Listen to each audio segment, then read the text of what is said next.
আসসালামু আলাইকুম বন্ধুগণ, জরুরি বিদ্যুতে আপনাদের সকলকে স্বাগতম। আপনারা অনেকেই জানতে চেয়েছেন যে মিটারের সার্ভিস তারের দূরত্ব খুঁটি হতে সর্বোচ্চ কত ফিট পর্যন্ত সংযোগ দেওয়া হয়। এর সঠিক উত্তর হচ্ছে, বৈদ্যুতিক খুঁটি হতে আপনার ঘরের দূরত্ব যদি সর্বোচ্চ 130 ফুট এর মধ্যে হয়ে থাকে, তাহলে আপনাকে বৈদ্যুতিক মিটারের জন্য আপনি আবেদন করতে পারবেন। অর্থাৎ সার্ভিস তারের দূরত্ব দেওয়া হয় সর্বোচ্চ 130 ফুট। আবার অনেকেই প্রশ্ন করেছেন যে সার্ভিস তার যদি নষ্ট হয়ে যায় তাহলে কিভাবে সংযোগ পাবো।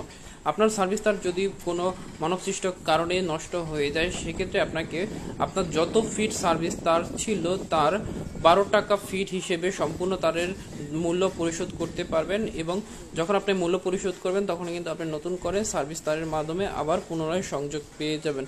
তো বন্ধুগণ, আশা করি বিষয়টি আপনাদের কাছে সুস্পষ্ট হয়েছে। সকলে ভালো থাকবেন, সুস্থ থাকবেন, সবসময় জরুরি বিদ্যুতের সাথেই থাকবেন। আসসালামু আলাইকুম।